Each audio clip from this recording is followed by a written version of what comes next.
on fait juste un petit exemple, une application pour appliquer cette loi. Donc, on a analysé un pesticide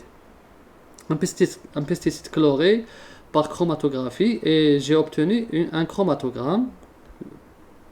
Bien sûr, là, j'ai le premier pic qui est le temps mort et j'ai obtenu ce pic. Maintenant, ce pic, il a un temps de rétention, le voici, qui est égal à 8,68 minutes. Maintenant, on nous demande de déterminer, c'est-à-dire le nombre de plateaux théoriques ici, c'est-à-dire de cette colonne. Donc, on nous demande de déterminer le nombre de plateaux théoriques qui sont impliqués dans la séparation ou bien dans l'analyse de cette molécule. Donc, qu'est-ce que je vais? Je vais juste appliquer la loi.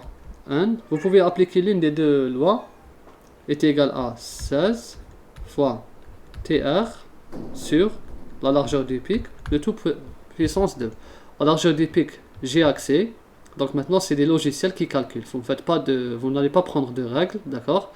Et vous faites l'échelle. Donc là, c'est juste, c'est un logiciel qui vous donne la relation.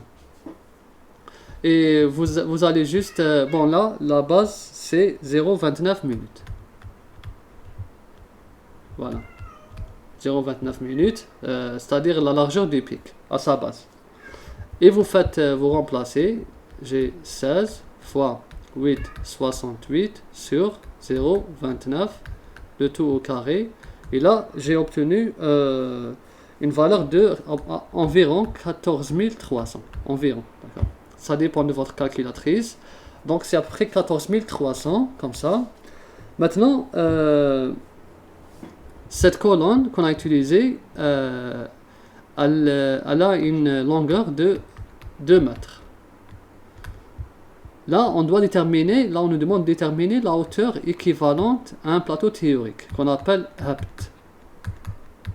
Ou bien H, c'est la même chose, d'accord? C'est la hauteur équivalente à un plateau théorique. Donc, comment je vais calculer la relation? Le nombre de plateaux théoriques est égal à la longueur sur la hauteur. Donc, bon, je préfère commencer par ça. Le nombre de plateaux fois la hauteur. Là, c'est la longueur d'une colonne. Et la hauteur, un plateau théorique est égal à la longueur sur 1. Et la longueur de la colonne, c'est 2 mètres. Et le nombre de plateaux qu'on a calculé est égal à 14 300. Voilà. Je préfère utiliser en millimètres. Donc, j'utilise le facteur de conversion. Je sais que 1 mètre est égal à 1000 mm. Voilà, donc là, c'est les facteurs de conversion. Les voici. Donc là, vous faites le calcul. La hauteur équivalente à un plateau théorique qui correspond à cette colonne est égale à, bon, à peu près, j'ai calculé, j'ai trouvé à peu près 0,14 mm par plateau. Donc la hauteur de chaque plateau est égale à 0,14 mm. Vous voyez, c'est très très très fin. Évidemment, plus la hauteur diminue, plus c'est mieux. Donc on préfère que pour une colonne efficace,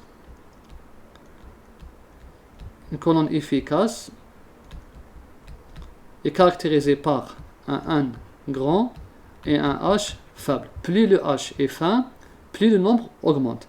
C'est comme des feuillets, d'accord? C'est-à-dire si on tend vers une forme de feuillet, c'est-à-dire des petites feuilles comme ça, très très fines, donc c'est-à-dire que le nombre va être important. Et si la hauteur augmente, forcément le nombre de plateaux va diminuer, et là j'ai une mauvaise colonne ou bien une colonne avec une faible efficacité. Et généralement, bon pas généralement, c'est exact,